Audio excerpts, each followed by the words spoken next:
জেলে তো না হতো তাহলে মোকাইদা এ মরতো না সহজে।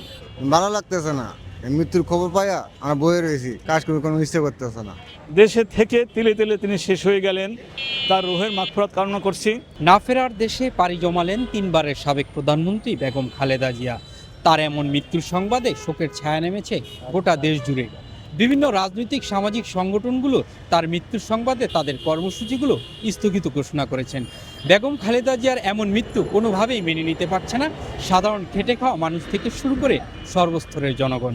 জেলে তো না হতো তাহলে মোকাইদা এ মরতো না সহজে, বুঝছেন। হার্ট অ্যাক্সিডেন্টের কারণে হ্যাঁ মারা গেছে গা, খালদা মারা গেছে, এই হ্যাঁ দোষে তো মারা গেছে। এই হ্যাঁ যে অভিযোগ যেভাবে করছে, যেভাবে জেলে রাখছে, যেভাবে মন করে যে চাপ সৃষ্টি করছে, অনেক কিছু মুখে বিদেশে পাঠার কথা, বিদেশ পাঠায় না, হেই করছে অনেক কিছু করা, তো জ্বালা পোড়া করে এক সুস্থ বানায়, তারপর মনে করে যে অনেক কিছু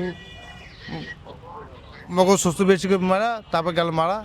ভালো লাগতেছে না, এই মৃত্যুর খবর পাইয়া আমরা বয়ে রয়েছি, কাজ করে কোনো ইচ্ছে করতেছে না। বেগম খালেদা মারা গেল হুনিয়া আমার খারাপ লাগতেছে অনেক, এলেও কাজকর্ম কোনো ভালো লাগতেছে না। বেগম খালেদার জায়গায় দেখতে পারতাম বা এক মুঠো মাটি দিতে পারতাম, তা আমার জীবনে ধন্য হতো। একমাত্র স্মার্ট সিটি বসুন্ধরা, আধুনিকতায় এক ধাপ এগিয়ে। সামনে নির্বাচনে ইনশাল্লাহ জনগণের ভোটের মাধ্যমে তিনি জয়ী হবেন এবং দেশের হাল ধরবেন, গণতন্ত্রকে পুনরুদ্ধার করবেন, দেশের শান্তি শৃঙ্খলা উন্নতি অব্যাহত রাখবেন, দেশের মধ্যে ঐক্য সৃষ্টি করবেন।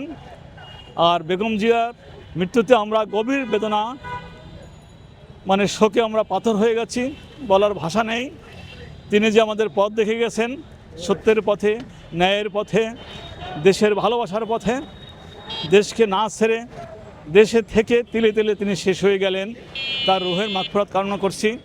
এবং আগামী দেশ যেন আরও সমৃদ্ধশালী হয়, তার সেই লক্ষ্য, তার সেই স্বপ্ন বাস্তবায়িত হয়। তার জানাজা যদি আল্লাহ পাক যদি তৌফিক দান করে, আর যদি আল্লাহ পাক যদি আমার যদি মনের ইচ্ছাটা যদি পূরণ করে, তাহলে তো আমার ইচ্ছা তারে বহুত, আমি একটু দেখার শেষ ইচ্ছাটা আমার কিন্তু বহুত ইচ্ছা, কিন্তু আমি তারে দেখতে পারি কিনা সেটাও কিন্তু বলতে পারতেছি না। কারণ লক্ষ লক্ষ মানুষের ঢল নামবে তো এর ভিতরে ধরেন যাই, হ্যাঁ আমি তো এই কথাটা বলতে পারি না যে আমি তারে দেখতে পারবো।